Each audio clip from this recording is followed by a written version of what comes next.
Bonsoir tout le monde.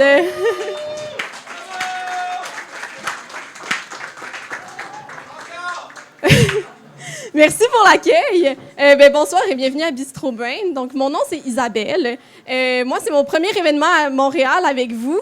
Est-ce qu'il y en a pour qui c'est la première fois que vous venez à un Bistro Brain en levant la main? Ah ouais, quand même! Pas pire. Donc, ça va être notre première fois à tous.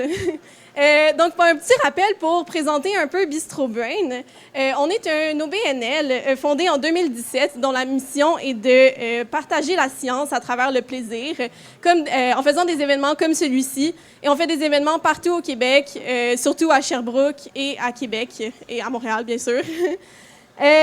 Donc, on va commencer sans plus attendre. Je vais commencer par remercier notre commanditaire, le Fonds de recherche du Québec, et en laissant la parole à nos collaborateurs. Pour commencer, Daniel Normandin, directeur exécutif du Réseau de recherche d'économie circulaire du Québec.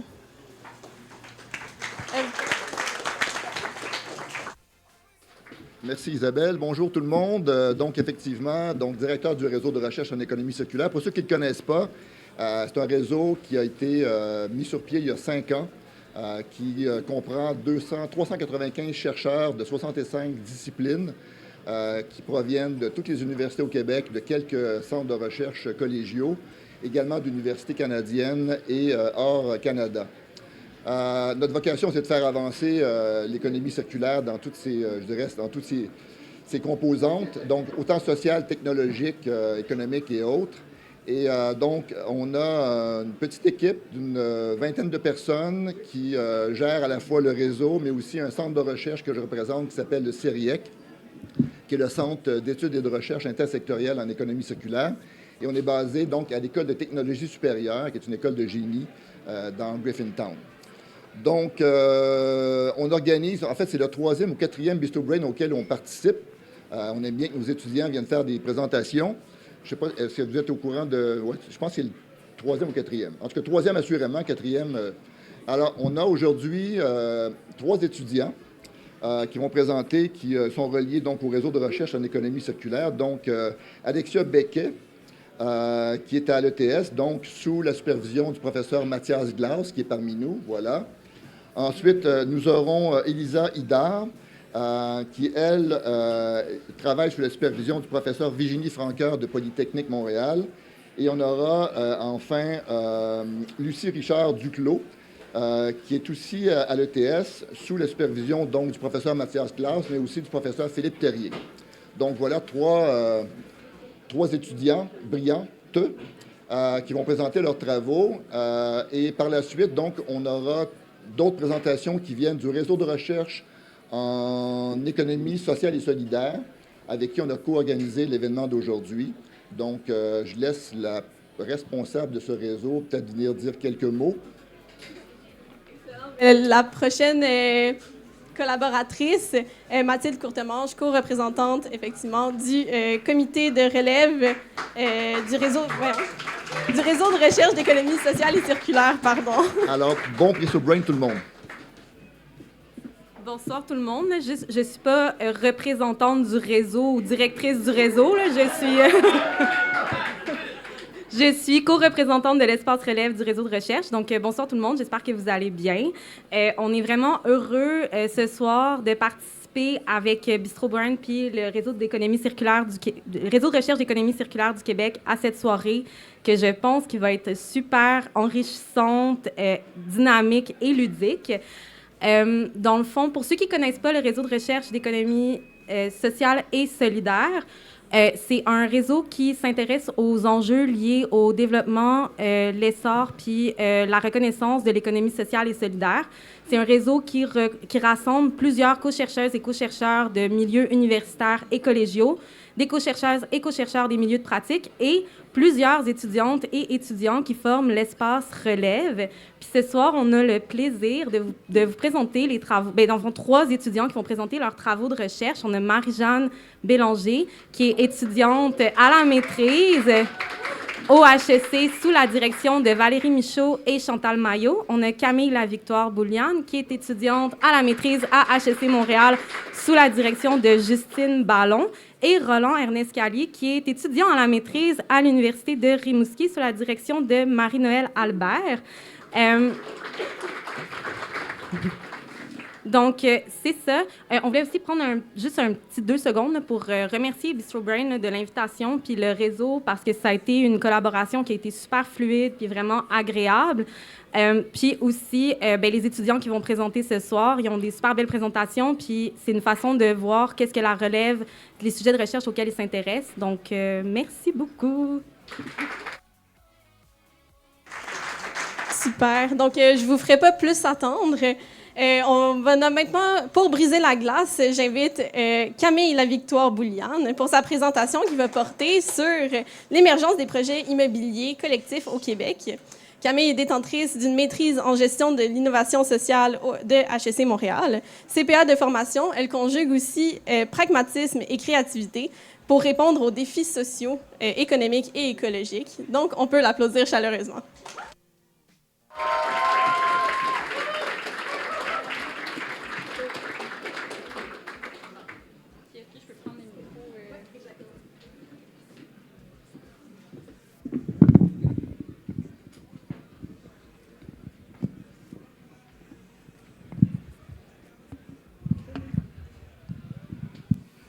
Parfait. Donc, on a tous un attachement à un lieu, que ce soit la pizzeria du coin, que ce soit la cour d'école où on joue au ballon poire, ou encore l'église où nos grands-parents se sont mariés. C'est des lieux qui sont au-delà du bâti, de l'environnement bâti. C'est vraiment des lieux qui habitent notre histoire. Donc, j'aime dire que les lieux que nous habitons nous habitent aussi. Malheureusement, au Québec, il y a certains lieux, comme les églises, qui se transforment et, dans ce cas-ci, de la photo, disparaissent. Donc, au Québec, c'est plus de 50 églises par année qui sont soit fermées, démolies, comme c'est le cas ici, ou vendues. La réaction, habituellement, quand on a ce type de situation-là, c'est un peu comme notre concitoyen Trilling Zebra. On trouve ça très triste. Donc, c'est la réaction normale. Je voulais pas mettre une ambiance drame dans la salle. On est là pour avoir du plaisir. Donc, dans ce contexte-là, on a aussi, quand on parle du bâti, un contexte particulier. On parle beaucoup de crise de l'immobilier. Il n'y a plus grand-chose d'abordable dans nos quartiers. Puis justement, on s'habitue tranquillement à ce que nos quartiers, l'espace urbain, soient marchandisés. Fait que quand on voit une photo comme ça, oui, on trouve ça très triste, mais on peut avoir tendance à rationaliser puis se dire, c'est les règles du jeu, c'est comme ça que ça fonctionne, c'est le marché qui décide. Dans le cadre de mon mémoire, je suis allée à la rencontre de communautés québécoises qui se sont posé des questions puis voir si on pouvait faire quelque chose de différent. Donc, se sont posé la question, et si ces bâtiments-là pouvaient servir la communauté plutôt que le marché? Alors, cette idée-là, donc cette intuition-là, on peut la traduire avec ce qu'on appelle l'immobilier collectif. Donc, l'immobilier collectif, c'est lorsque des bâtiments sont gérés ou possédés collectivement pour répondre aux besoins et aspirations de leur communauté. En bref, c'est quand on dit que la valeur d'usage, fait qu'est-ce qu'on va faire dans ce lieu-là, est plus importante que sa valeur marchande. Donc, combien de profits on peut faire, combien de beaux condos de luxe on pourrait faire sur ce magnifique terrain maintenant que l'église est disparue. L'immobilier collectif, au-delà de quelque chose qu'on pourrait définir par des principes juridiques ou réglementaires très stricts, ça reste avant tout un projet qui est social, politique et culturel. C'est aussi des projets qui ont des principes qui soutiennent ces différents projets-là, donc l'accessibilité, la solidarité et la durabilité. Donc là, c'est bien des très beaux mots, mais il n'y a rien de mieux qu'un exemple et qu'une photo pour vous montrer de quoi ça peut avoir l'air l'immobilier collectif. dans le cadre de mon mémoire, j'ai vraiment eu la chance de voir de près ce projet pionnier au Québec, donc qui est la maison mère à Baie-Saint-Paul. Donc, vous pouvez reconnaître, ceux qui sont allés à Baie-Saint-Paul, le paysage et cet immense ensemble conventuel qui était la maison pendant plus d'un siècle des Petites Franciscaines de Marie. Donc, une communauté religieuse qui ont été à la fois des bâtisseuses, des agricultrices, des enseignantes, des infirmières. Donc, vraiment, qui ont eu un impact très important dans la communauté de Baie-Saint-Paul.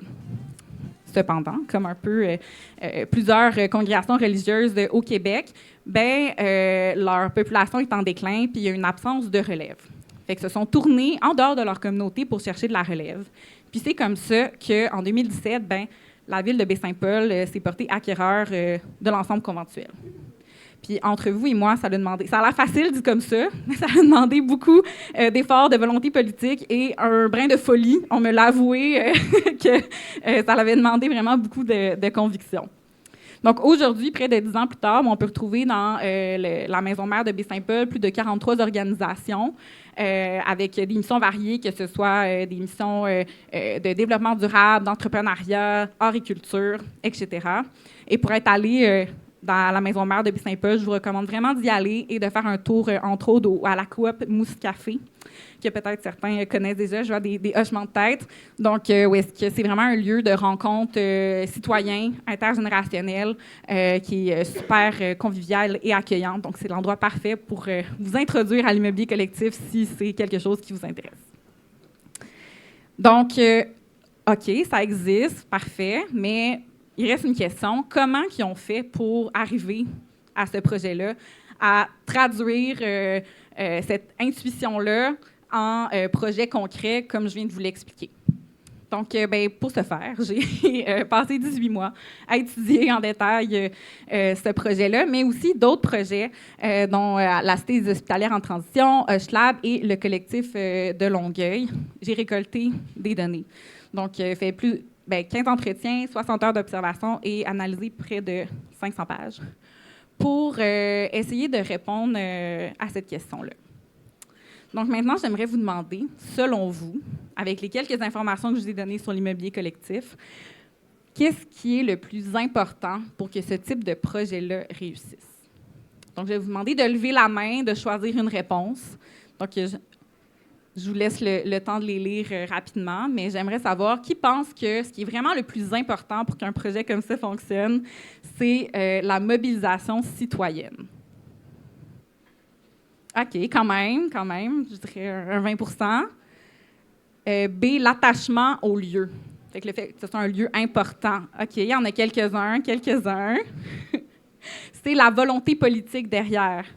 OK, quelques mains encore. C'est assez bien divisé. Puis dernièrement, est-ce qu'il y en a qui pensent que le plus important, c'est le fait qu'il y ait l'accès au financement? Oui, c'est ça. Bon, ça semble un peu autour... c'est assez bien réparti, mais j'ai une bonne nouvelle pour vous. Tout le monde a raison. Ça prend un peu de toutes ces choses-là.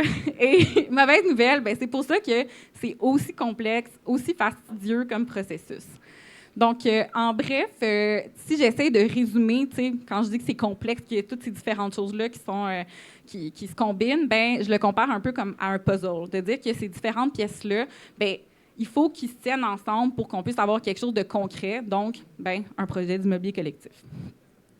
Comme tel, là, je vous ai donné un petit peu des exemples de ces dimensions-là, mais il y a le côté social, fait que le fait d'avoir une communauté mobilisée, d'avoir le désir de créer un milieu de vie, souvent un leadership qui va être porteur, qui est super important. Il y a l'aspect territorial, donc le fait que les gens aient un attachement au lieu, qu'il y ait vraiment des besoins et des aspirations de la communauté qui entoure ce lieu-là, qui est super important. Puis souvent, quand il y a un écosystème soudé à la base, ça aide à faire un projet d'immobilier collectif qui va être porteur de sens. Enfin, il y a la dimension politique. Donc, oui, la volonté politique derrière, par exemple, à Baie-Saint-Paul, que c'est assez audacieux et remarquable, mais aussi tout ce qui est les différents rapports de pouvoir qu'il peut y avoir dans les différents groupes. Puis finalement, la dernière dimension, je dirais, c'est le côté plus institutionnel. Fait que là, que j'ai mis dans le choix de réponse comme l'accès au financement, mais qui aide vraiment beaucoup, justement, à propulser ces projets-là. Mais on parle aussi de tout ce qui est de l'aide en capacité, fait que, des conseils, d'avoir un écosystème qui est organisé. Bien, ça aide énormément à aller mettre une pièce de puzzle très précieuse pour faire de ces projets-là un beau puzzle, un beau casse-tête. Donc, je reviens vers vous avec, c'était le nom de ma présentation. Est-ce que démarchandiser l'immobilier, c'est une mission possible ou impossible? Bien là, moi, je dis que c'est possible parce qu'il y en a qui le vivent déjà. Par exemple, ça, c'est les occupants de la cité des hospitalières en transition. Fait que, il y en a qui vous diraient oui. Mais moi, ce que je vous invite à réfléchir, c'est que, justement, quand vous pensez à ces lieux-là qui sont importants pour vous, la première chose dans la possibilité de pouvoir les préserver, c'est de penser que c'est possible et qu'on a un rôle à y jouer. Voilà.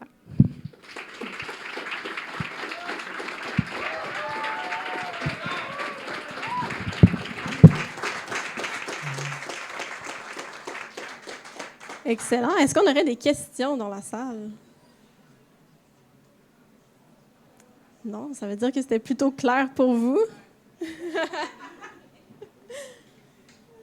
Pas de questions? Ah! Oui, en arrière.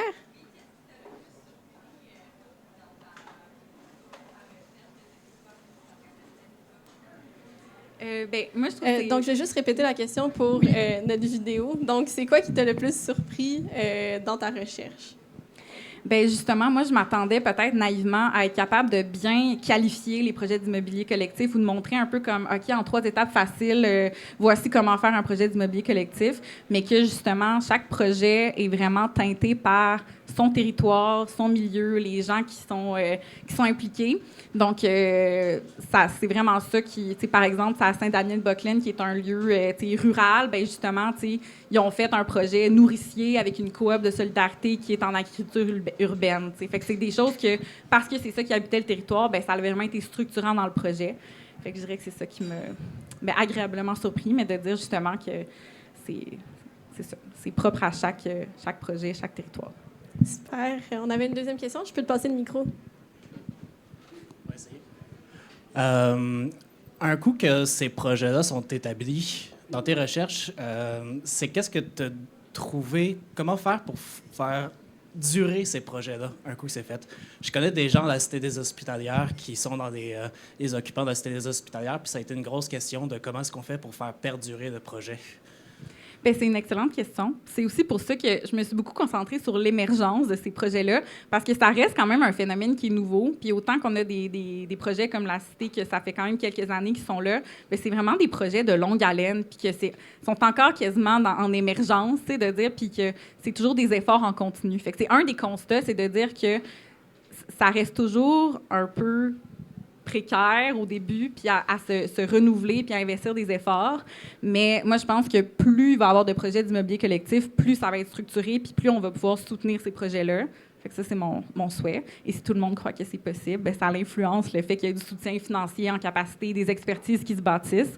Fait que ça serait ça, mais pour l'instant, je dirais que c'est ça. On est plus dans comme l'émergence, dans la structuration de cet écosystème de l'immobilier collectif, selon mes humbles recherches. Super, merci. Super. Donc, merci Camille.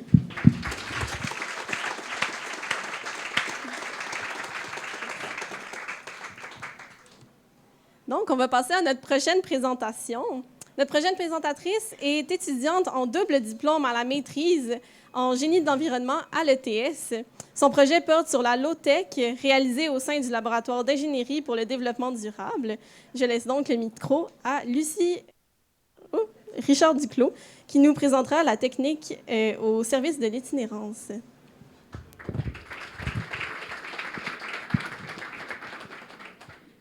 Bonsoir à toutes et tous. Donc, merci. Ce soir, donc, j'ai notamment parlé d'itinérance et je tenais à redire que l'itinérance, c'est plus qu'une simple situation de précarité. C'est vraiment une situation où en fait, chaque instant, c'est vraiment pour sa survie. Et malheureusement, c'est quelque chose qu'on voit beaucoup grandir à Montréal. Et ce qui est bien, c'est qu'il y a beaucoup d'organismes communautaires pour aider les personnes en situation d'itinérance. Par contre, face à un problème systémique, la réponse, il faudrait qu'elle soit systémique. En tout cas, au LEED, ce qu'on s'est dit, c'est que peut-être que le milieu académique pouvait apporter sa pierre à l'édifice. C'est pour ça que ce soir, je pose la question, la technique peut-elle aider les personnes en situation d'itinérance ? Je tiens aussi à préciser que quand je dis aider, on ne prétend pas solutionner, mais plutôt aider à rendre leur quotidien un peu moins difficile. Et par technique, on va entendre les systèmes de débrouille. Donc ça peut être par exemple s'il pleut et que vous n'avez pas de manteau imperméable ni de parapluie, mettre un sac poubelle au-dessus de vos vêtements pour éviter de les mouiller. Et pour le coup, quand on est en situation de survie comme en itinérance, on développe une forte créativité pour ce genre de système, ce qui peut donner ce genre de choses.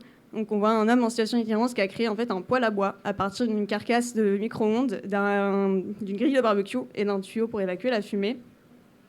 Et du coup, si vous avez vu les affiches promotionnelles de ce soir, vous avez peut-être remarqué que je parle plus spécifiquement de low-tech en itinérance. Et en fait, les systèmes de débrouille font partie de la low-tech. Et donc voici celle que nous, on a développée. Donc c'est un réchaud à la manière de ceux pour le camping, donc pour se réchauffer à manger. Sauf que le nôtre, il fonctionne au bois au lieu du gaz. Et puis il fait aussi chaufferette. On y reviendra. Et la low-tech, par contre, c'est plus que ces systèmes-là. En fait, c'est vraiment une démarche de conception qui repose... c'est vraiment une démarche de conception. Et du coup, ma question, c'est plutôt, la low-tech peut-elle aider les personnes en situation d'itinérance ? Et du coup, cette démarche, c'est quoi ? Elle repose principalement sur 3 piliers, qui sont l'utilité, l'accessibilité et la durabilité, mais qui dépendent du contexte dans lequel on se place. C'est pour ça que ce soir, on va voir donc plus en détail ce que ça signifie, mais aussi comment ça s'est appliqué à ce projet et donc au contexte de l'itinérance. La question de l'utilité en premier, parce que tout simplement, elle est centrale en low-tech, et ça peut être très compliqué des fois de définir en fait, ce qui est utile ou pas, notamment en fonction du contexte. Après, il y a certaines choses, genre par exemple un écran sur un frigo pour voir ce qu'il y a à l'intérieur. Peut-être que c'est pas quelque chose d'essentiel. Mais bon. En tout cas, en itinérance, il y a beaucoup de besoins essentiels. Mais vu qu'on n'est pas experte ni expert du domaine au LEED, on a quand même demandé à des spécialistes qui ensuite nous ont accompagnés sur tout le projet.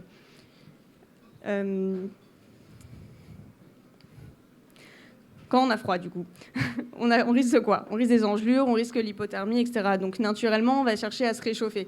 Souvent, quand on n'a pas grand-chose, on essaye de le faire avec un feu. Le problème, c'est que du coup, il y a des risques d'incendie si c'est à proximité d'une tente, mais pas seulement. Parce que si l'homme de tout à l'heure, il a mis un tuyau pour évacuer la fumée, c'est pas pour rien, c'est parce qu'elle est toxique. Malheureusement, il y a beaucoup de personnes en situation d'itinérance qui ne le savent pas et qui en décèdent. Du coup, en apprenant toutes ces problématiques, au LEED, on s'est dit que quitte à faire un réchaud pour se faire à manger, donc de la chaleur, peut-être qu'on pouvait essayer de la garder un peu plus pour essayer de répondre aussi aux besoins du coup du chauffage. D'où l'idée d'avoir fait un réchaud qui fait aussi chaufferette. Mais je vous la présenterai qu'à la fin. Désolée. L'accessibilité. On entend quoi par accessible ? On l'entend selon 3 piliers, encore, désolée. L'argent, les connaissances et compétences, donc que ce soit compréhensible et facilement manipulable, mais aussi au niveau du matériel. Donc que vous n'ayez pas à aller chercher à l'autre bout du monde, ni sur Amazon, ni que vous ayez besoin de grosses machines industrielles, par exemple. Et à votre avis, ça a été quoi le plus compliqué pour nous dans ce projet ? C'est pas évident. En fait, techniquement, c'est l'argent, parce qu'en situation d'itinérance, on n'a pas beaucoup d'argent, donc l'aspect financier doit être proche de zéro, mais ça s'est répercuté sur le matériel, du coup. Notre réchaud, il consiste uniquement en boîtes de conserve, il constitue uniquement de boîtes de conserve et de rush. Il est fabriqué avec une perceuse et une cisaille à métaux. Sauf que du coup, vu que l'aspect financier doit être proche de zéro, le matériel doit être accessible gratuitement. Donc on a tout d'abord regardé dans l'espace public. Donc j'ai commencé par chercher dans vos poubelles et vos secrets. Non, pardon, c'est pas ça. J'ai commencé à regarder donc, les matières recyclables qu'on trouve à Montréal le jour de la collecte. J'ai pas trouvé grand-chose, étonnamment, en fait, même pour les conserves, parce que chez nous, on utilise des formats plutôt petits, et on voulait pas faire un réchaud trop petit, sinon, en gros, ça fonctionnerait juste moins bien. Et après, on s'est dit qu'il y avait quelque chose aussi d'assez évident, qu'on n'avait pas percuté. Est-ce que vous avez une idée de ce que ça peut être encore ? Vu qu'on travaillait du coup déjà avec des organismes, notamment pour l'action de l'utilité, de suivre en fait la démarche correctement, on s'est dit qu'en fait il y avait des organismes qui proposaient un service de restauration, donc qui font des grosses quantités de nourriture tous les jours et donc qui doivent utiliser de gros formats de conserve. Et c'est le cas. Du coup, depuis, on travaille également avec eux et ils nous fournissent en conserve quand on en a besoin. Et du coup, c'est accessible aussi aux personnes en situation d'itinérance. Pour les rushs et les outils, c'était un peu plus compliqué. Par contre, il y a des intervenantes et des intervenants de terrain qui nous ont quand même proposé une solution, qui était de prendre les rushs des chemins de fer. On s'est dit que c'était peut-être pas l'idéal, par contre. Donc bon. on a quand même réussi à arriver à une solution qui coûte rien à fabriquer, qui est plutôt facilement compréhensible et utilisable, parce qu'on a mis en place un tutoriel papier, aussi un tutoriel vidéo, mais aussi des formations qui ont été sollicitées par les organismes eux-mêmes. Et du coup, maintenant, ils pensent animer les ateliers directement sur les campements, ce qui finalement résout notre problème d'accessibilité au matériel. On avait quand même pensé à d'autres choses, comme remplacer la perceuse par un clou et une roche, mais c'est quand même beaucoup moins pratique et le risque de blessure est quand même beaucoup plus grand. Donc c'est bien qu'ils ne savent pas le faire. Maintenant, la durabilité, finalement, on l'entend encore sous plusieurs sens, désolé. Il y a l'idée que ça ne doit pas se casser entre vos mains au bout d'un mois, mais du coup, évidemment, la notion aussi environnementale. Et ça, du coup, pour nous, c'est venu assez naturellement, parce que dans la conception, vous l'avez vu, on a dû faire de la réutilisation de matières recyclables, donc les conserves. Et puis les roches, c'est quand même une ressource abondante, même si on ne dirait pas du coup avec ce que je vous ai dit juste avant, mais bon. Et puis, il est plutôt solide, notre réchaud, mine de rien. Et donc, je vais enfin vous présenter comment ça fonctionne.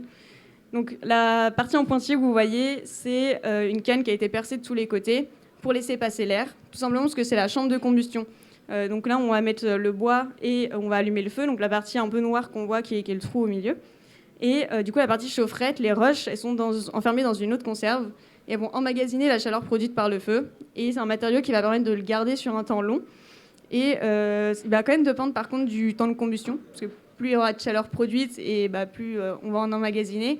Par contre, et de la température extérieure, pardon, parce que plus il va faire froid et plus ça va se refroidir vite.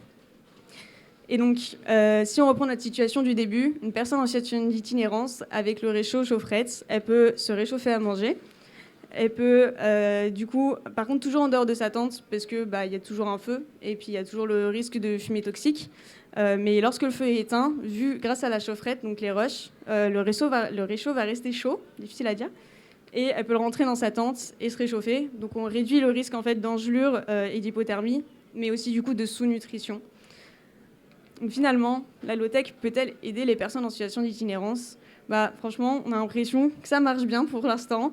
Donc je dirais oui, à partir du moment où c'est fait par et pour l'itinérance. Donc vraiment en co-développement du début jusqu'à la fin avec des expertes et des experts du domaine. Voilà. Merci pour votre écoute.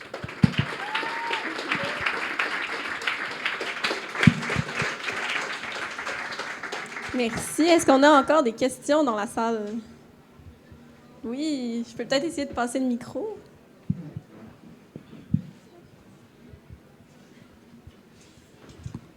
Ouais, merci beaucoup pour ta présentation. C'était super clair. Je pense que tu as réussi à vulgariser un sujet qui n'est pas nécessairement facile à vulgariser. Donc, merci beaucoup. Ma question, et bon, ça dépasse peut-être un petit peu le scope de ta recherche, mais c'est plus une question que je peux me poser au quotidien, notamment quand je prends le métro. On voit toutes les personnes en situation d'itinérance, mais j'aimerais juste avoir ton avis dessus. C'est un petit peu par curiosité. Comment est-ce que tu penses qu'en termes de citoyens, en termes d'individus, nous, dans notre vie, dans notre quotidien, dans notre vie de tous les jours, on pourrait aider toutes ces personnes-là? Comment est-ce qu'on pourrait faire? Est-ce qu'il y a des gestes qui sont concrets, des gestes qu'on pourrait faire et qui pourraient les aider dans leur situation? Merci. Merci pour ta question déjà et pour ton retour. J'ai mis des petites annexes et justement, pour rester dans le réchaud, il y a une citoyenne qui a lancé une initiative citoyenne dans le quartier Pointe-Saint-Charles, je crois, où justement essayer avec différents citoyens, mais aussi du coup des commerces qui leur ont fourni les conserves, un atelier qui a permis de renforcer encore plus le Rogastove avec des soudures, des organismes qui ont distribué les Rogastove. Concrètement, ça a permis d'en fournir aux personnes en situation d'itinérance du quartier. Après, au-delà de ça, il y a développé d'autres systèmes. On pensait par exemple à l'améliorer en faisant une couche d'isolation en plus. Mais c'est vraiment la low-tech, elle se veut appropriable aussi. Donc les personnes, l'idée c'est qu'elles sachent le refaire. D'où l'idée des ateliers sur le campement qui sont vraiment géniales. C'est vraiment cool qu'ils aient les ressources et le temps de pouvoir le faire. Après, au-delà de la low-tech, j'avoue que c'est compliqué. Je ne saurais pas trop au quotidien ce qu'on peut faire, parce que c'est vrai que j'en ai parlé que très rapidement au début, mais c'est vraiment une problématique systémique qui vient du coup de beaucoup de problématiques et c'est difficilement réglable à l'échelle individuelle. Mais honnêtement, je me pose aussi la question, avec mon contrat d'éthique par exemple, je n'ai pas trop le droit de non accompagner, d'aller les voir et leur ramener des réchauds et ça me fait un peu mal au cœur. Tu vois. Donc on pourra y réfléchir ensemble après si tu veux.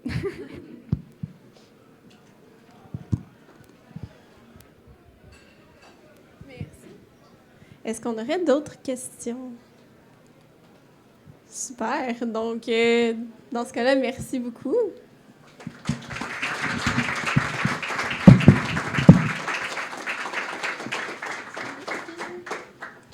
Super. Alors, j'espère que vos verres ne sont pas encore terminés parce qu'on a une troisième présentation avant la pause. Outre le fait d'être étudiante à la maîtrise en génie industriel à Polytechnique Montréal, notre prochaine présentatrice est également artiste et animatrice, impliquée notamment au sein du Global Youth Biodiversity Network, où elle co-anime des panels et des espaces de dialogue sur l'écologie avec les jeunes de divers horizons. Donc, je vous invite à accueillir Elissa Idor pour sa présentation.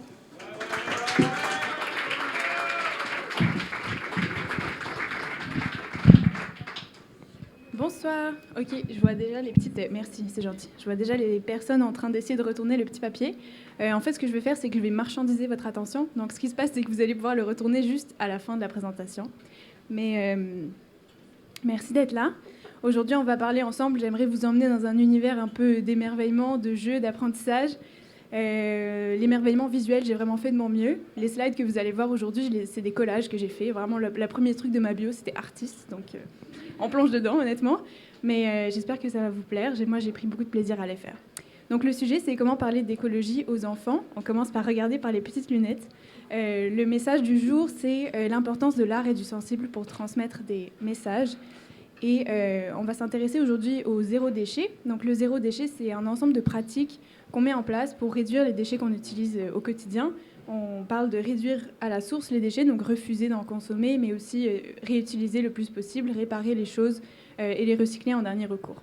Ça s'inscrit dans une logique d'économie circulaire. Je pense qu'on est un peu tous et toutes familiers et familières avec ça. Mais c'est l'inverse de l'économie linéaire qui fait qu'on consomme plein de trucs et après on les jette dans la marmite.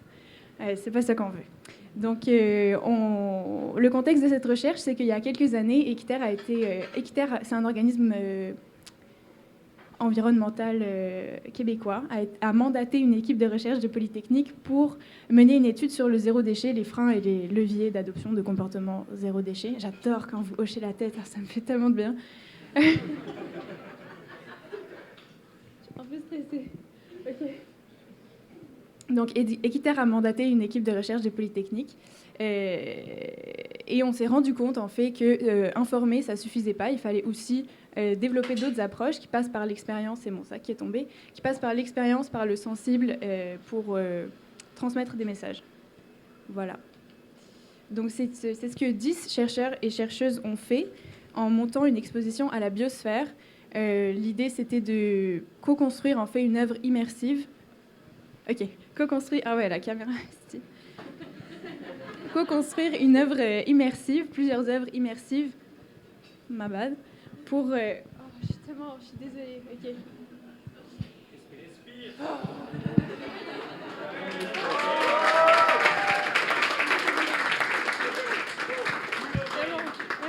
Merci. Donc, on a co-construit plusieurs œuvres. L'idée, c'était de faire le lien entre l'art et la science à la biosphère, je l'ai dit. On passe.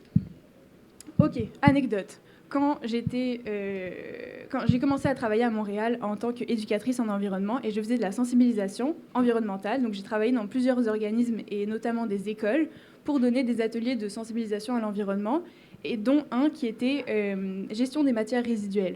Et le cadre, c'était, vous allez comprendre la photo, c'était dans une classe entre 4 murs avec un projecteur, et c'était des slides et des slides de décharge, de dépotoirs à ciel ouvert, de choses vraiment traumatisantes. Même moi, j'en suis ressortie traumatisée.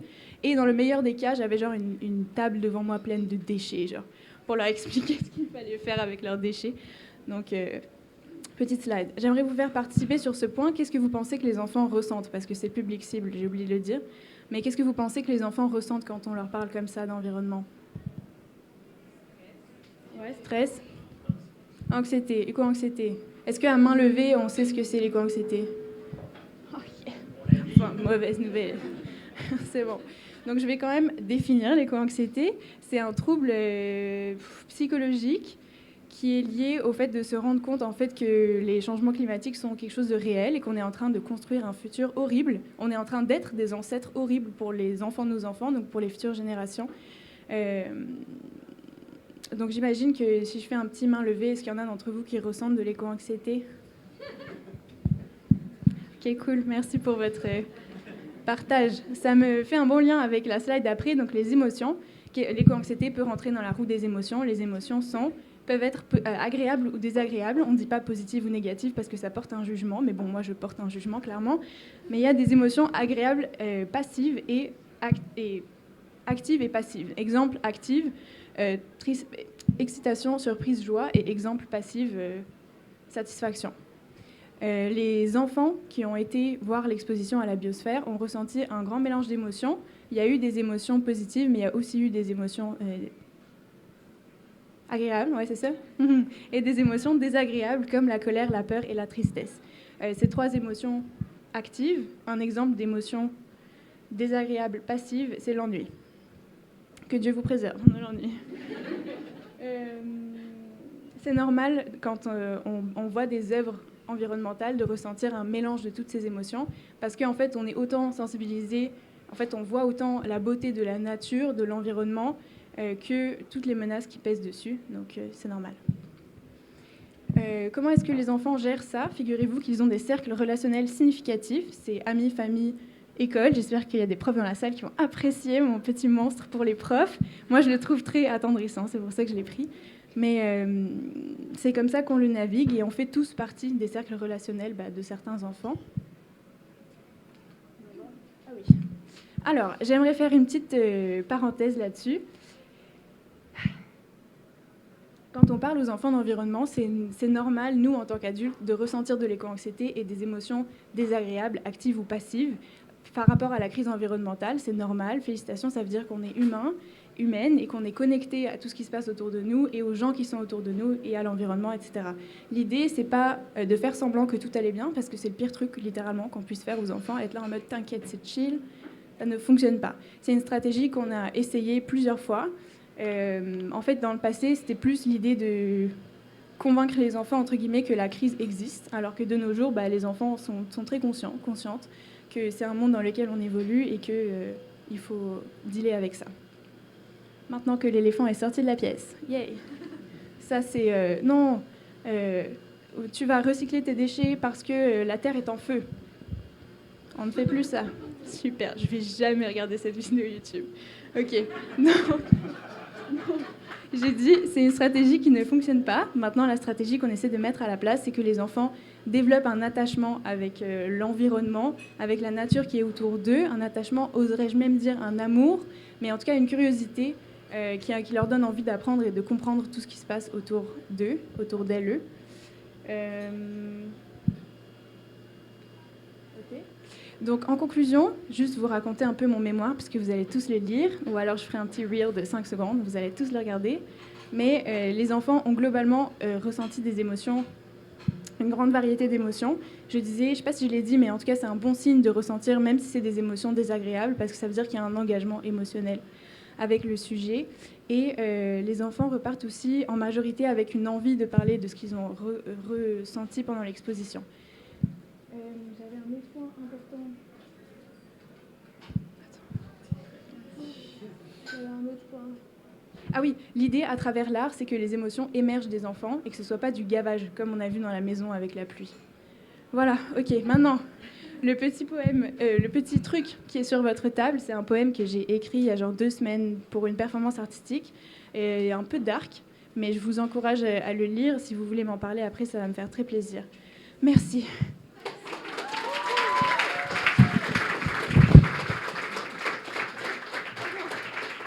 Ok, avez-vous des questions?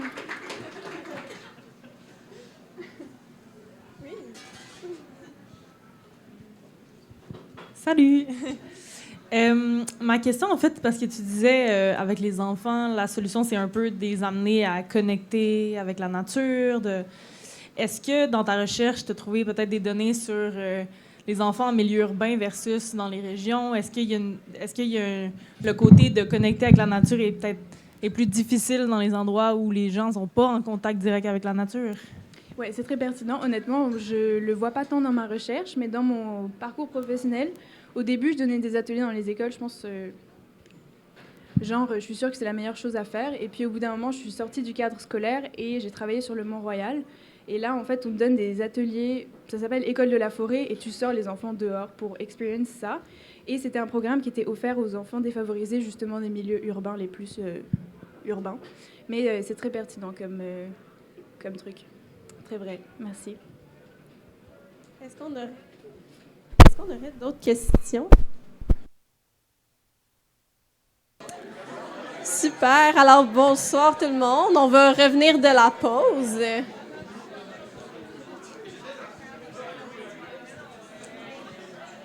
Alors, pour continuer, j'espère que vous avez eu le temps de faire votre plein de bière et que vous allez pouvoir siroter pendant la présentation de Roland Ernest Cali, étudiant international titulaire d'une licence en biochimie, en biologie, chimie et géosciences et d'un BTS en agriculture. Il poursuit actuellement ses études. Il poursuit ses études à la maîtrise en gestion de personnes en milieu de travail à l'UQAR. Ce soir, il nous parlera de l'économie sociale et circulaire au Sénégal. Donc, profitez bien de sa présentation.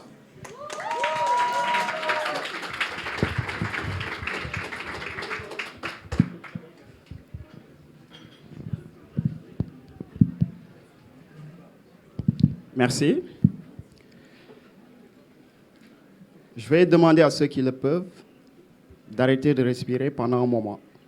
Ce ne sera pas long, ne vous inquiétez pas.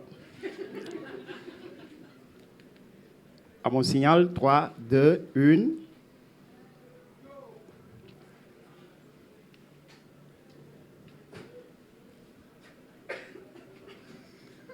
pouvez reprendre votre souffle.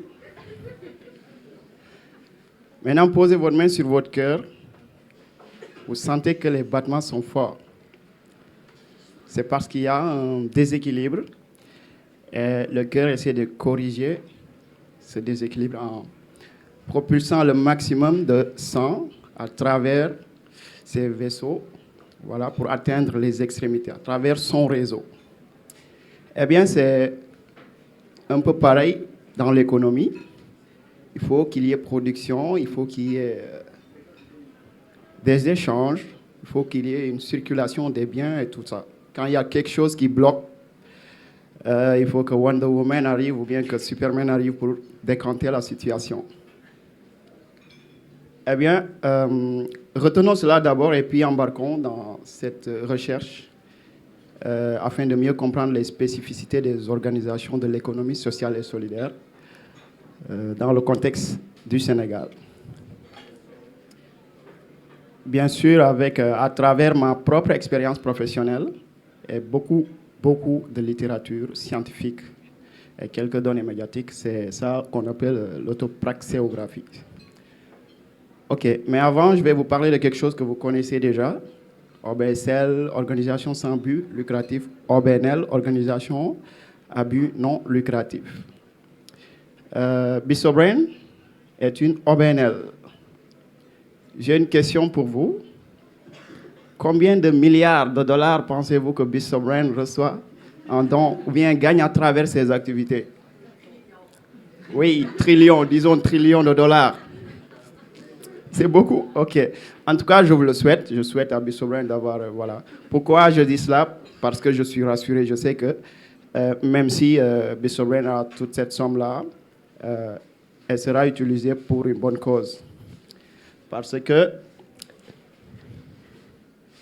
les excédents qui vont sortir, je veux dire, le bénéfice ne sera pas partagé entre les membres comme si c'était une entreprise classique ou bien une entreprise où il y a des actionnaires et ils devront être récompensés. Ça ne se passe pas comme ça. Ces excédents sont toujours réinvestis pour d'autres activités. Bien sûr, des activités qui ont une utilité sociale. Aussi, je suis sûr que le directeur de Bissobrain ne s'est pas autoproclamé. Voilà. Et il ne compte pas demeurer au pouvoir, il ne compte pas s'éterniser. Chaque membre de Bissobrain, disons, a une voix qui porte. Voilà. Donc, sa voix, disons, peut être tenue en compte. Donc, tout cela, tous ces facteurs, disons, tous ces facteurs font qu'on appelle Bisobran, qu'on peut dire que Bisobran est une organisation de l'économie sociale et solidaire. Selon l'OCDE, il y a 5 formes d'organisation de l'économie sociale et solidaire. C'est les 5 formes qui sont les plus connues. Et chacune de ces formes sème sa graine dans ce vaste champ qu'est l'économie sociale et solidaire. Au Sénégal, bon, je vais d'abord citer ces formes. Il y a les associations, les coopératives, les mutuelles, les fondations. Éventuellement, nous avons les entreprises sociales qui est une forme. C'est la dernière en fait. Et elle peut être la combinaison entre ces quelques formes que j'ai citées tantôt.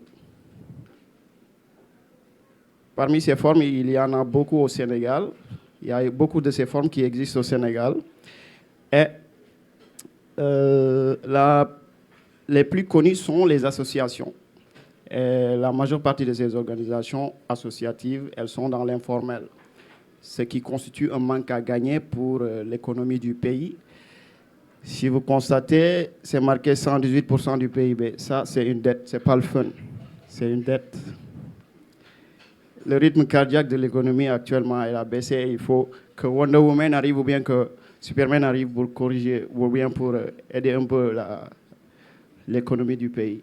Donc, justement, le gouvernement du Sénégal a entamé une initiative, a commencé à travailler là-dessus en aidant ces associations à se formaliser afin de participer à l'économie du pays. Parce que la dette en soi, elle n'est pas mauvaise, mais elle a des ennemis. Ces ennemis sont entre autres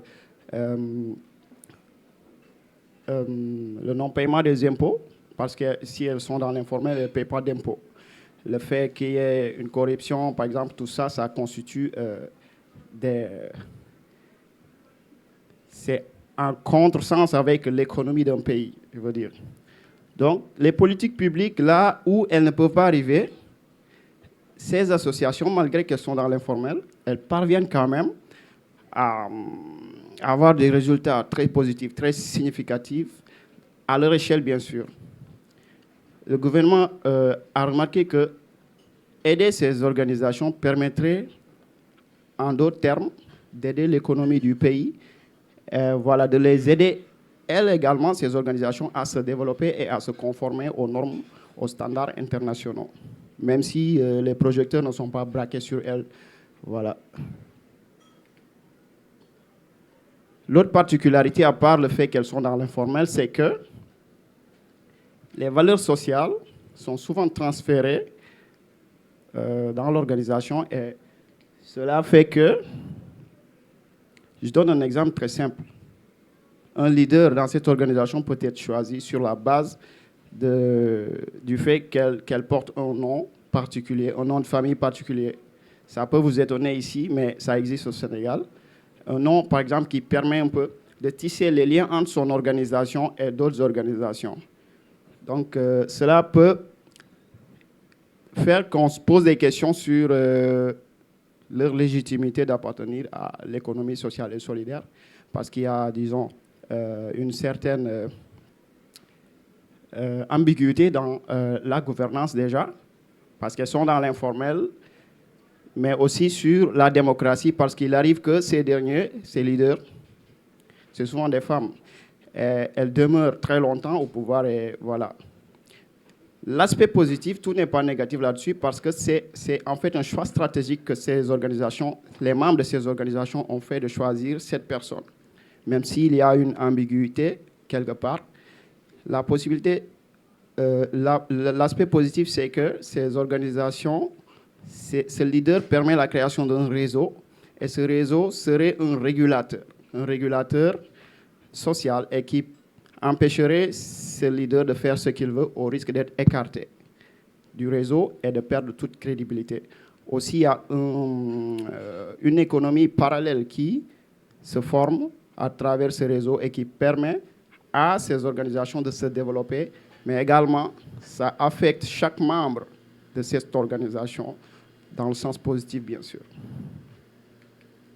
Donc, Si je fais le lien entre cette particularité de ces organisations et l'initiative de l'État, c'est que cette particularité permettrait d'avoir une cohésion sociale, une stabilité sociale. Et l'initiative du gouvernement permettrait à ces organisations d'avoir accès au marché public, de pouvoir être conforme, je l'ai dit tantôt, aux standards internationaux. Aussi, même s'il y a de l'autre côté une possibilité qu'elle soit instrumentalisée parce qu'il s'agit de politique aussi, et j'espère que ça ne sera pas le cas, cela renforcerait ces organisations. Et cette stabilité sociale et cette force qui peut découler de l'initiative de l'État permettrait à l'économie du pays d'être plus forte. Comme le dit Stiglitz et Polanyi, une économie forte se construit, je les paraphrase, une économie forte se construit s'il y a une stabilité sociale.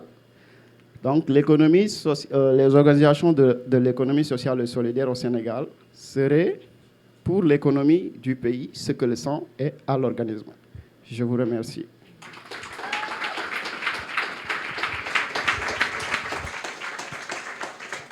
Est-ce qu'on aurait des questions sur la présentation? Bon, je pense... Ah, super! Merci pour la présentation. Et je me demandais, tu parles de formaliser l'économie sociale et solidaire. Et ça passe par quoi? Par plus de financement ou par... Formaliser, je parlais dans le sens où elles ne sont pas enregistrées par les instances de l'État. Elles ne sont pas enregistrées, elles font leurs activités, entre guillemets, dans le noir. C'est ça. Fait que le fait qu'elles soient formalisées, ça les aiderait aussi à pouvoir estimer leur pouvoir, leur poids dans l'économie du pays, parce qu'il y aura des statistiques qui seront là, tout sera mis en place pour voir le rapport dans l'économie du pays. Ok, merci. Merci. Est-ce qu'on a d'autres? Ah oui, excellent. Ben, merci pour ta présentation. J'ai une sensibilité pour le Sénégal. Je collabore avec une université à Dakar. Et c'est vrai que c'est toujours surprenant de voir la vitalité qu'il peut y avoir sur l'économie informelle sur les territoires au Sénégal ou ailleurs dans l'Afrique subsaharienne. Est-ce qu'il y a un risque à vouloir, ou en tout cas, comment tu pourrais voir le risque de vouloir canaliser cette économie informelle sous l'angle de les faire rentrer dans quelque chose de plus formalisé pour effectivement les faire rentrer dans l'économie nationale, puis contribuer au PIB, par exemple? Merci beaucoup. C'est une question très, très, très pertinente. J'en avais parlé tantôt, je l'ai juste effleuré. C'est le risque. Le risque, c'est le fait qu'elle soit instrumentalisée par les politiques, en fait. Si on se retrouve dans ce cas de figure, elles vont perdre, disons, leur autonomie. Elles seront, disons, dirigées. Voilà. Il faut pas qu'on rentre dans ce cadre-là. Bon, je veux dire, il ne faut pas que ces organisations se laissent faire, vraiment, même si elles ont besoin de la politique, je veux dire, pour pouvoir rebondir et montrer leurs muscles. Voilà.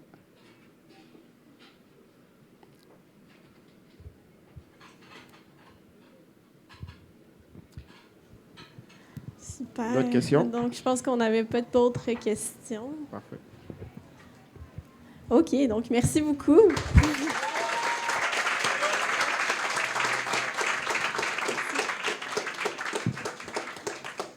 On poursuit avec la présentation de Marie-Jeanne Bélanger. Elle est étudiante à la maîtrise en gestion de l'innovation sociale à HEC Montréal et s'intéresse aux méthodes de collaboration dans la recherche et dans les organisations de l'économie sociale et de l'action communautaire. Donc, on peut l'accueillir.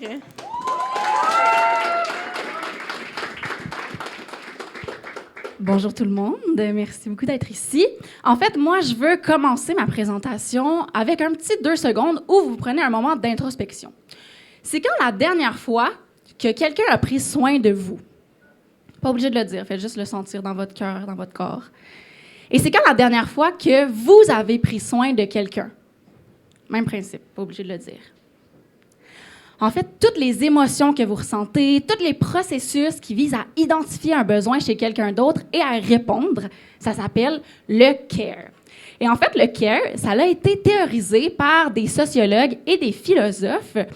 Et en fait, c'est un terme qui est non traduisible. J'ai entendu la petite question tantôt, parce qu'en fait, ça touche les besoins qui sont pas seulement physiques, mais également psychiques et émotionnels. Et en français, on n'a pas de bon terme pour bien le traduire. Mais moi, ma définition préférée, c'est celle de Joanne Tronto, qui définit le care comme toutes les activités qui visent à perpétuer, maintenir et réparer notre monde. C'est quand même très beau. Et en fait, ça touche à la fois à nos relations avec les autres, mais aussi nos relations avec l'environnement. Donc, on en a un peu parlé tantôt avec les enfants et l'environnement, là. Donc, le care, ça peut aussi se faire dans l'éducation, mais dans tout plein d'autres sphères. Une théorie principale du care, en fait, c'est qu'elle s'oppose au self-made man, l'homme riche, puissant, qui s'est rendu jusqu'au sommet grâce à ses propres moyens, qui a possiblement le visage un peu jaune et les cheveux aussi jaunes, mais bon, on va pas en parler. Et en plus, c'est enregistré, donc maintenant, je ne peux plus rentrer aux États-Unis. Mais en fait, ça vise à replacer l'être humain dans ses relations avec les autres. Ça démontre qu'on n'est pas seulement un individu qui se construit par soi-même, on est construit par toutes les interactions qu'on a avec les personnes autour de nous. Et en fait, une des caractéristiques spécifiques du care, et je vous renvoie à ce que vous avez pensé, c'est quand la dernière fois que j'ai pris soin de quelqu'un, c'est quand la dernière fois que quelqu'un a pris soin de moi, j'imagine que vous n'étiez pas rémunéré pour le faire. Parce que dans notre économie, les responsabilités associées au care, ce sont des responsabilités qui sont invisibles, qui sont gratuites, mais qui demandent quand même de l'énergie. Donc, c'est énergivore, ça nous demande une capacité mentale pour réaliser ces activités-là. Et historiquement, tout ce qui est care, tout ce qui est soin, ça a été associé davantage à la sphère privée, à la sphère ménagère et donc aux femmes. Donc, les femmes sont davantage socialisées pour réaliser toutes les responsabilités de soins. Et si vous pensez, c'est qui la dernière personne qui a pris soin de moi, les possibilités sont plus grandes que ça soit une femme. Et en fait, le care, j'ai dit que ça se montrait partout, mais ça se montre également dans le travail. Et là, je sais que vous avez une grosse journée, fait que je vous ramène au bureau un petit 2 secondes. En fait, au bureau, vous prenez soin des autres et il y a des gens qui prennent soin de vous. Et ça se fait à 3 niveaux. Le premier, peut-être que vous prenez soin de collègues, donc au niveau individuel. Vous l'aidez dans ses apprentissages, dans ses dossiers.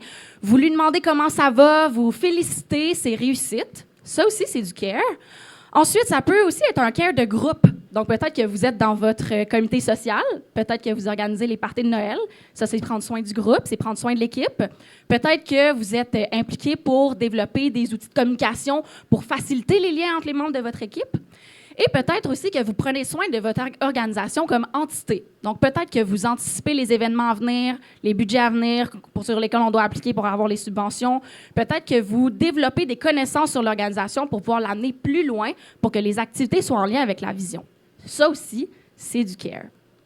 Et moi, j'ai eu la chance d'étudier un peu le care dans le monde du travail en étudiant, en faisant en fait une recherche-action participative. Donc, c'est une recherche-action qui est basée avec moi, oui, mais avec plein d'autres personnes, dont mes 2 directrices et les personnes de Paroles d'Exclus.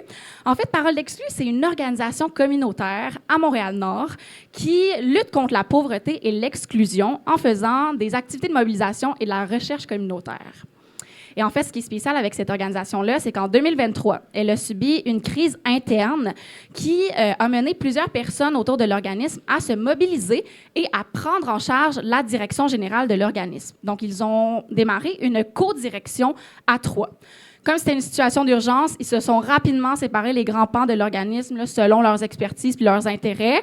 Donc, on peut voir au niveau de la recherche, l'administration et la mobilisation. Et pour laisser un peu de place à l'expérimentation, ils se sont dit, les tâches de gestion traditionnelles de l'organisme, on va les faire ensemble et on va voir comment ça va aller. Qui ici, dans sa vie, a eu seulement des travaux d'équipe qui se sont bien passés? On a une main. Ben, tant mieux pour vous, honnêtement. C'est le travail d'équipe, c'est jamais simple, même si on a des humains extraordinaires.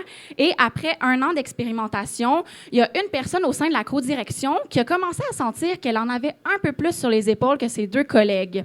Donc, elle est allée mobiliser le conseil d'administration et moi, qui faisais déjà de la recherche action participative, comme je l'ai dit, dans l'organisme, pour tenter de se pencher sur la question, voir c'est quoi les modes de répartition, est-ce qu'il y a un déséquilibre, comment est-ce qu'on peut y remédier. Alors, ce qu'on a fait tous ensemble, c'est que la co-direction a rempli pendant 2 semaines un papier où est-ce qu'à chaque heure, chaque 15 minutes, ils disaient qu'est-ce qu'ils faisaient dans leur journée. On s'est aussi basé sur plein de ressources documentaires qui parlaient de comment est-ce que les directeurs, directrices, c'est quoi les responsabilités qu'ils avaient dans leur quotidien. Et en fait, c'est qu'il y a 2 façons de voir la gestion. Il y a la façon traditionnelle, très scientifique, mathématique, comme vous l'avez sûrement expérimenté dans vos milieux de travail, qui voit la gestion, en fait, comme une manière de maximiser l'utilisation des ressources pour être le plus productif possible. Mais pour regarder la gestion, on peut aussi mettre une autre lunette, et je vais y revenir dans 2 petites secondes. Par contre, nous, on a pas une erreur, mais un élément qu'on a fait en premier quand on est venu regarder la division des responsabilités, c'est on a juste mis nos lunettes scientifiques de la gestion. Et avec ces lunettes scientifiques-là, on a vu cette répartition-là. Comme vous pouvez voir, il n'y a pas beaucoup de mauvaise répartition, ça semble quand même assez équilibré. Et on a présenté ces résultats-là à la co-direction. Et bien qu'ils étaient d'accord qu'effectivement, les responsabilités qu'on avait divisées, c'était vraiment comme ça que ça se passait, mais la personne qui avait la charge sur les épaules, elle disait « Moi, je trouve que ça ne représente pas mon ressenti ». Donc, on est retourné dans les données et cette fois, on a mis la seconde lunette dont je vous parlais, qui est en lien un peu avec le CARE. C'est la lunette qui voit la gestion comme quelque chose de plus relationnel. Donc, qui voit la gestion comme une façon d'agencer plein d'individus qui ont des compétences pertinentes pour leur permettre de coordonner leur travail et atteindre un but commun. Donc, vraiment plus dans le social. Et on a notamment mobilisé le CARE que je vous ai présenté en début de parcours. Et en regardant les responsabilités du CARE au niveau individuel, donc quand je prends soin de mes collègues, on arrive avec ce résultat-là. Si c'est les responsabilités, le CARE en ce qui concerne le groupe, on arrive à ce résultat-là. Et si c'est les responsabilités de CARE en ce qui concerne l'organisation comme entité, on arrive à ce résultat-là. Donc, en regardant les côtés plus invisibles de prendre soin des individus dans l'organisme, on a remarqué que la femme du groupe en avait davantage sur les épaules, mais que ces éléments-là n'étaient pas visibilisés par les visions traditionnelles de la gestion. Et qu'est-ce que ça nous apprend, en fait, cette situation-là sur notre vie en général? C'est qu'en fait, possiblement, qu'il existe un débalancement de la charge de travail chez les femmes gestionnaires. Donc, si on se dit que non seulement elles sont socialisées à prendre soin de tout le monde, mais en plus, elles doivent réaliser toutes les tâches de gestion de l'organisme, eh bien, ça peut entraîner un débalancement, une double charge de travail. Mais pourquoi est-ce qu'il y aurait un débalancement? Je veux dire, peut-être qu'il aurait pu en parler. Comment est-ce que ça se fait qu'on ne l'a pas vu avant? En fait, c'est que les responsabilités du CARE sont spécialisantes. Si je prends en compte mes collègues, je leur demande comment ils vont, je me souviens de comment ça va dans leur travail, je les félicite, eh bien, j'amasse de l'information, ce qui me permet d'avoir une meilleure vue d'ensemble de l'organisme, ce qui me permet de mieux saisir les opportunités selon les capacités de mon équipe, ce qui me permet ensuite de les prendre en charge comme j'ai toute l'information qu'il faut et qui me donne plus d'informations. Et là, on se tombe dans un cercle vicieux infini. Ça peut entraîner une surcharge de travail et plus globalement, si une personne fait plus de responsabilités que les autres sans rémunération salariale, ça peut entraîner un écart de salaire. Donc, ce que je veux que vous reteniez aujourd'hui, c'est que le CARE, c'est l'affaire de tous et de toutes. C'est partout. Donc, la prochaine fois que vous êtes au bureau, pensez à qui prend soin de vous, qui prend soin du groupe, qui prend soin de l'organisation et essayez de répartir cette tâche-là plus équitablement. Merci.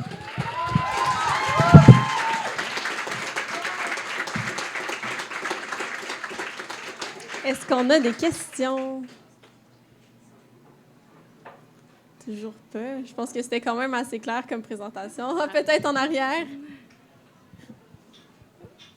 Bonjour, je m'appelle Andréane. Ah. OK.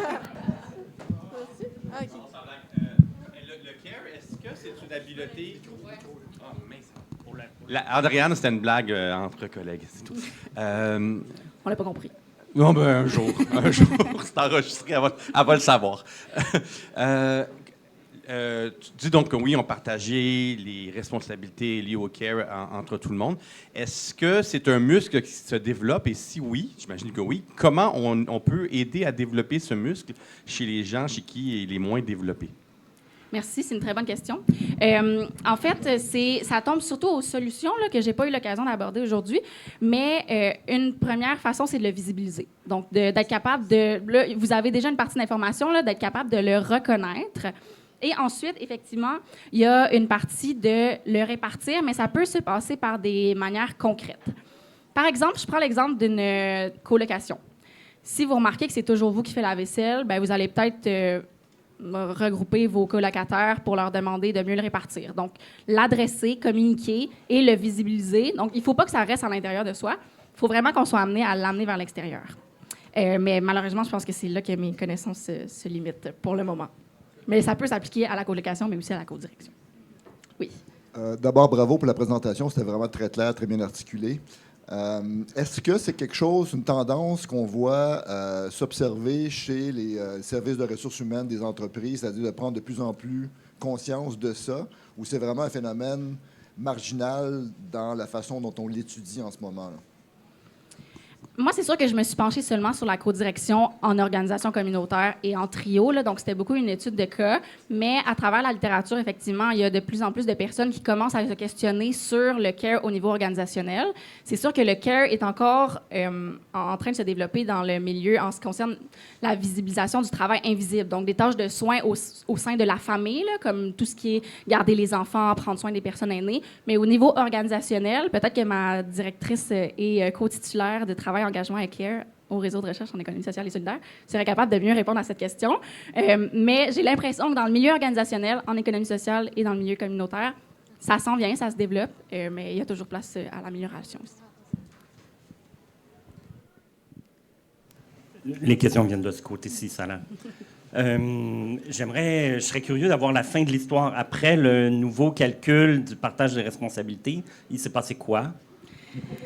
Oui, en fait, ce qui est particulier avec la codirection, en fait, c'est qu'avant que j'ai eu l'occasion d'arriver avec ces résultats-là, il y a une personne qui a eu une occasion hors du pays et qui a quitté. Donc, la codirection s'est dissoute, mais elle est présentement en train d'être reconstruite. Et moi, ça tombe que je suis aussi sur le conseil d'administration de Parole exclue. Il y a seulement une personne qui est partie, donc il en restait seulement 2. Et là, c'était pas clair en termes individuels si je voulais poursuivre cette situation-là. Donc là, on est en train de repenser l'organisation à travers ces résultats-là.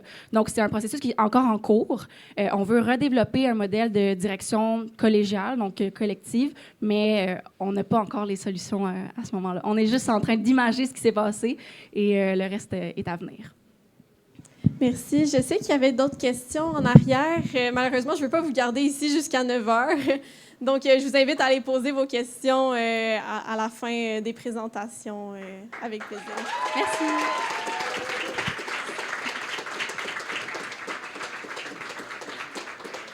Alors, on est déjà rendu à notre dernière présentation. Est-ce que je peux avoir un « en » ? Merci. Donc, pour notre dernière présentation, on termine bien la soirée avec Alexia Beckett, étudiante à la maîtrise en génie de l'environnement à l'ETS et assistante de recherche en équité et diversité et inclusion pour le RRECQ. Elle s'intéresse sur les déchets et elle est persuadée que même eux sont politiques. Donc, on peut l'accueillir chaleureusement.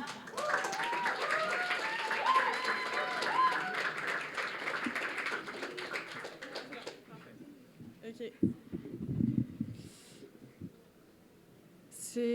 C'est parti. Faut que je me recule. OK. C'est-tu bon? OK. Main levée. Qui pense que faire son compost, c'est important? Oh là là, les écolos, bravo! Maintenant, à main levée, qui pense bien faire son compost? OK, des bons élèves, j'aime ça, ça fait un peu bif-bof. Puis maintenant, si je vous demande, est-ce que vous mettez systématiquement vos mouchoirs sales au compost? Qui le fait? OK, des bons élèves, mais pas tant que ça. Hein? Bon. Donc aujourd'hui, je vais vous parler d'un sujet super sexy. Oui, je vous parle du compost. Ma présentation est cute pour essayer de balancer le fait que je parle vraiment de compost, mais bref, bear with me. Je vais vous parler de la gestion des matières résiduelles à Montréal. Je suis désolée, il va y avoir des émotions désagréables. Vous êtes des adultes, ça va aller. À l'époque, à Montréal, ça date de quand? Ça ressemblait à ça, la collecte, fait que ça date un peu. Ça date de 1893. C'est vieux, mais pas tant que ça, finalement. Puis la gestion du compost, le bac brun, il a fallu attendre 2008. Fait qu'en vrai, pendant longtemps, on s'en est pas occupé. Puis 2008, c'est quand même assez récent. Puis moi, dans le cadre de ma recherche, je me suis demandé, mais... Ah, pas du tout. Le compost, en fait, vous êtes tellement des bons élèves que j'ai pas besoin de vous le présenter, mais quand même. Les matières compostables, c'est quoi?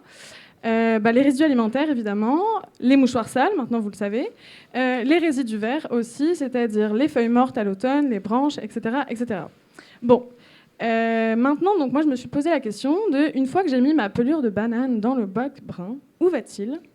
Eh bien, en fonction de là où vous êtes sur l'agglomération de Montréal, ça ne va pas au même endroit. Il y a 3 principaux, en tout cas. Pour l'ouest de Montréal, il y a un composteur qui recueille donc, les résidus verts et les résidus alimentaires. Puis, pour les résidus alimentaires de l'est, donc par exemple ici, tous vos frites pas finies vont au biométhaniseur donc de l'est, et il y a un composteur pour les résidus verts. Je vous parle du biométhaniseur là comme s'il était là et fonctionnel et c'est super, mais en réalité, ça fait à peu près 10-15 ans qu'on l'attend, à peu près aussi longtemps que la ligne bleue, donc on croise les doigts. Et un biométhaniseur, pour celles qui m'ont pas entendu en parler pendant les 6 derniers mois, c'est une espèce d'usine qui prend les résidus alimentaires, qui récupère le méthane qu'ils produisent quand ils se décomposent pour en faire du biogaz qui est remis dans le système donc, de la ville pour chauffer les gros bâtiments. Bon. Maintenant, combien ça représente, toutes ces frites perdues? À l'année, ça fait 113 000 tonnes. Ok, super, je ne sais pas trop ce que ça veut dire. Ça fait 38 000 Cybertrucks. C'est beaucoup trop de Cybertruck. En tout cas, ça fait aussi 11 tours Eiffel, dépendamment de comment vous aimez compter les choses. C'est de grandes quantités donc, de frites perdues. Mais je me suis posé la question de, OK, en réalité, on le sait, on ne met pas tout au compost, puis dans les restaurants, les institutions, c'est pas hyper bien géré. Donc, il y en a combien qui ne va pas au compost dans le bac brun et qui va dans vos ordures ménagères? Le taux de collecte, en 2023, sur l'agglomération de Montréal, c'est 37%. Bouh. Voilà, merci. C'est vraiment pas tant. Ça veut dire qu'il y a 196 000 tonnes qui sont envoyées chaque année à l'enfouissement. C'est le moment où il y a les émotions désagréables, la photo de dépotoir. C'est-à-dire qu'on envoie tout ça à Terrebonne et on envoie nos problèmes au loin, on ne les regarde plus. J'aimerais que ce soit ça la solution de tous nos problèmes, c'est pas génial. Ça fait 18 tours Eiffel qu'on envoie juste et qu'on espère qu'on n'en reparle jamais. Bon. Maintenant, pourquoi l'enfouissement c'est mal, hormis le fait qu'effectivement ça paraît une très mauvaise idée? Ça participe à l'économie linéaire. C'est le moment où je vous dis je fais partie du réseau d'économie circulaire, donc je vais devoir en parler. Voilà. L'économie linéaire, pour celles qui ne savent pas, c'est la base du système capitaliste qui fait qu'on est dans la merde. C'est donc un système qui, pour la nourriture qu'on utilise, qu'on mange, qui se base sur une extraction de matières non renouvelables, comme par exemple le phosphore qu'on vient chercher au Maroc, ou la tourbe pour augmenter la capacité de matière organique dans les sols, qu'on va chercher dans le nord du Canada, très très très très loin. Puis on extrait tout ça, on en fait donc, on les met dans les champs, on a nos petites tomates qui poussent, on les mange, on les distribue, tout ça, puis à la fin on les jette et on les met au dépotoir. Bon, qu'est-ce que ça veut dire? C'est pas bien. Pourquoi? Les matières compostables, quand elles sont donc à l'enfouissement, elles font des gaz à effet de serre. Je ne sais pas si vous en avez entendu parler, c'est pas génial. Puis elles font aussi du lixivia. Lixivia, c'est le mot stylé pour dire jus de poubelle. C'est-à-dire que l'eau de pluie, quand elle ruisselle à travers les dépotoirs, elle se gorge d'éléments toxiques qui ensuite continuent leur chemin jusqu'à nos nappes phréatiques, etc., si elles ne sont pas traitées. Ça, on le sait. Maintenant, il y a aussi tout ce qui contient ces résidus, donc les matières compostables, tous les nutriments qu'ils comportent, donc l'azote, le phosphore, etc., qui sont perdus à tout jamais et attendent à Terrebonne et ne seront jamais réintroduits dans le système pour reproduire de nouvelles tomates et qui donc encourage à utiliser de nouveaux fertilisants minéraux et tourbe qu'on importe de très très loin. En tout cas, un beau système. Hein. Maintenant que je vous ai déprimé, et dans un monde où maintenant tout le monde va faire son compost parfaitement, ben comment on va faire? Parce que, mauvaise nouvelle, les sites que je vous ai présentés précédemment, ils sont déjà pas suffisants. C'est-à-dire que là, tout ce qu'on envoie, ils font que les sites, dont le biométhaniseur qui n'est pas encore là d'ailleurs, ils sont déjà à capacité. Donc qu'est-ce qu'on va faire quand tout le monde fera son compost parfaitement? Bon. Il y a plusieurs solutions. La solution préférée de la ville actuellement, c'est juste de se débarrasser de tout ça. Voilà, donc on envoie tout ça en Ontario et dans la Naudière, et puis on espère qu'on n'en entend plus parler. C'est pas génial. Le transport du compost, on se doute bien que c'est pas la meilleure des solutions. Une autre possibilité, ce serait de construire plus de biométhaniseurs. Ça paraît être une bonne solution, ça fait de l'énergie renouvelable, c'est génial, mais ça règle pas le problème que les nutriments qu'on envoie, donc la résidus alimentaire, sont perdus à tout jamais et ne sont pas réintroduits dans le système agroalimentaire. Dommage. Bon, à la place, on pourrait se dire plus de composteurs, des gros composteurs, c'est super, on envoie, ça fait du compost. Après le compost, on peut l'utiliser pour l'agriculture. Ah, oui et non. Vous vous en doutez bien, il y a toujours un non, puisque toutes ces solutions, on ne sait pas comment trouver la meilleure, mais en fait la moins pire. Le problème, c'est que le compost qu'on fait, vous avez vu l'état des bacs bruns dans les rues, il n'est pas forcément de très très bonne qualité. Est-ce qu'on a envie de manger à partir d'agriculture qui a utilisé ce compost de ville? Encore à débattre. Bon, une des solutions qui est peu investie par les villes, mais qui fait le cas de certaines études, notamment la mienne, ce serait, pourquoi pas, chacun avoir un composteur individuel ou penser à l'échelle de quartier ou de nos communautés, des petits composteurs. Bon. Avantages, inconvénients, effectivement, c'est super. Voilà, c'est ça la solution que je vous propose. Parce que si on collectait tous nos petits composts dans nos jardins, qu'est-ce que ça donnerait? Déjà, on croulerait sous le compost, parce qu'il y en a énormément. Et qu'est-ce que ça voudrait dire? Que tout ce compost, on pourrait l'utiliser notamment pour verdir la ville, puisque un des enjeux qu'on a aussi à Montréal, c'est les îlots de chaleur. Et oui.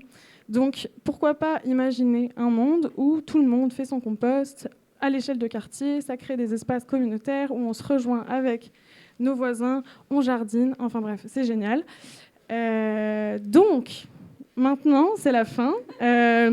Si vous n'êtes toujours pas aussi excité que moi qui distribue des bacs de compost à UNSIC, c'est pas grave.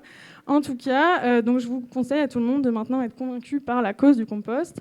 Cependant, je termine par dire le compost, ce n'est pas seulement une action individuelle, c'est aussi un choix collectif, puisque même si vous faites parfaitement votre compost, si les solutions choisies par la ville ne sont pas faites pour les collectivités, mais juste pour économiser de l'argent, le choix est mauvais. Donc attention pour qui vous votez. Voilà, merci.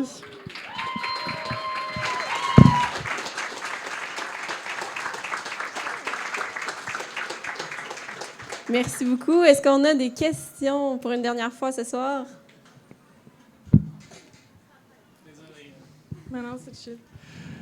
J'ai quand même l'impression que le principe de faire du compost individuel doit s'inscrire avec beaucoup d'autres modifications de notre façon de vivre, en fait. Parce que c'est bien beau d'avoir du compost individuel, mais on le met où? Oui, on peut planter des arbres. Je fais partie d'une association qui plante des arbres dans un milieu urbain. On doit se battre, ne serait-ce que pour prendre soin des forêts qu'on a déjà ici. Puis on parle de forêt, on s'entend, c'est un petit boisé, là. Donc, si tout le monde fait son compost à 100%, on va juste se ramasser avec des bacs de compost qu'on ne peut pas utiliser. Puis ensuite, on peut parler d'acheminement du compost à l'extérieur de Montréal. Mais toute cette ligne d'acheminement-là, au final, avec l'énergie fossile que ça va prendre pour pouvoir...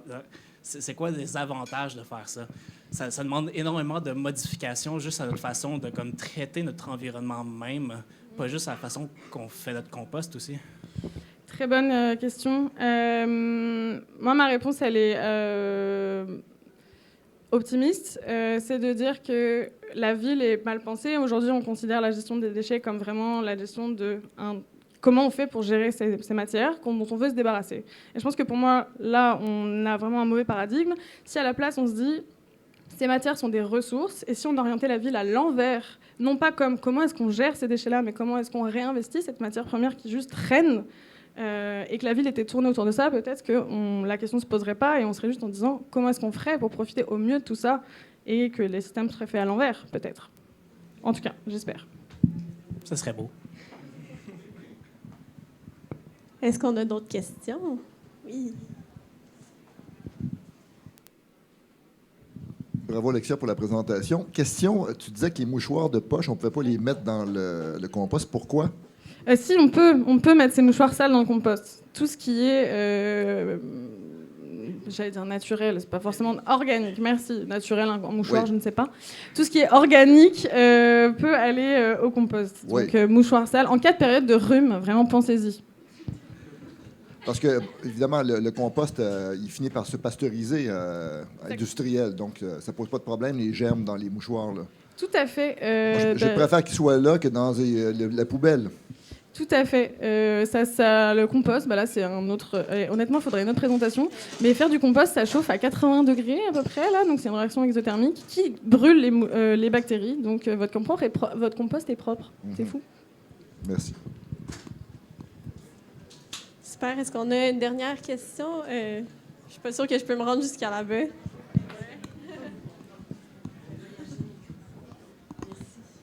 Est-ce qu'il n'y aurait pas lieu de faire un Y avec le choix des matières qui irait vers biométhane et vers compost?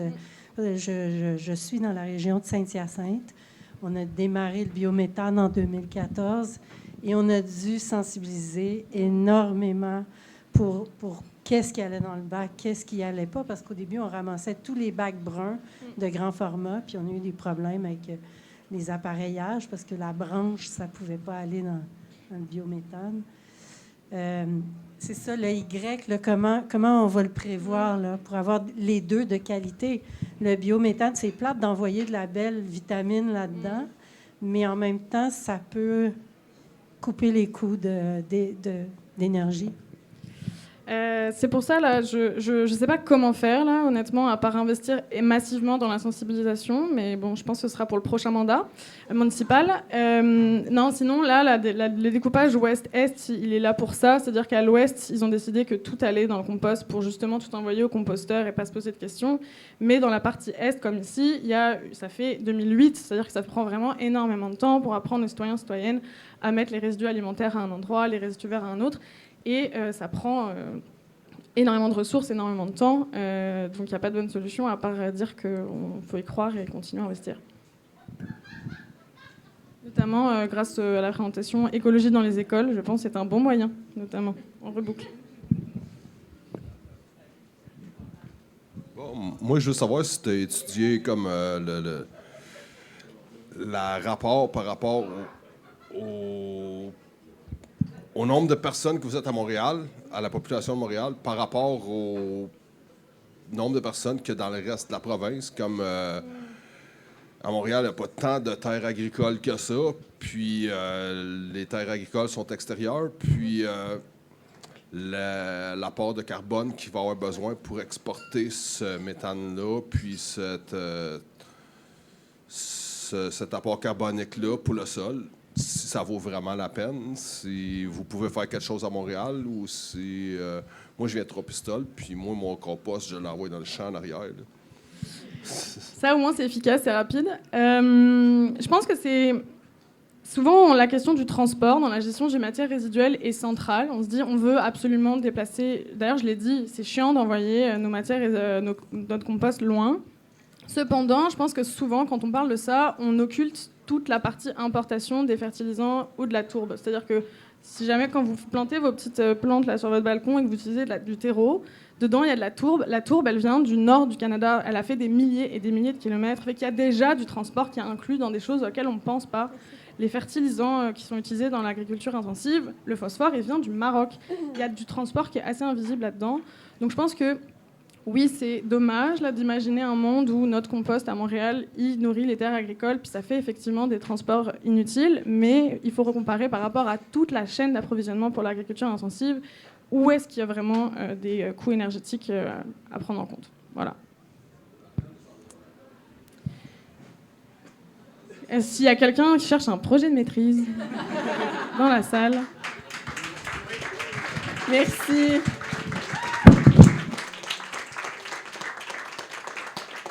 Super. Donc, c'est ce qui conclut l'événement Produire autrement, partager mieux. Donc, je tiens à vous remercier pour votre présence. On était près d'une 60aine dans la salle, ce qui est vraiment beaucoup. Je tiens également à dire un gros merci à nos 6 présentateurs et présentatrices. Donc, Camille, Lucie, Élissa, Roland, Marie-Jeanne et Alexia. Je pense qu'on peut les applaudir.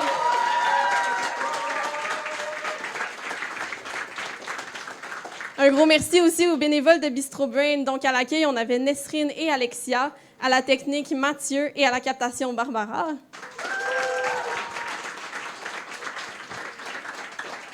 Encore merci au peuple de l'Île Noire pour leur accueil et à son équipe qui nous a servi toute la soirée. Donc, merci beaucoup.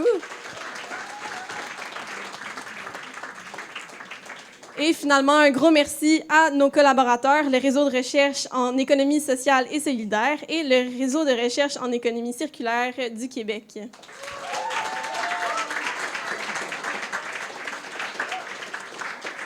J'ai aussi oublié notre commanditaire, le Fonds de recherche du Québec. Merci.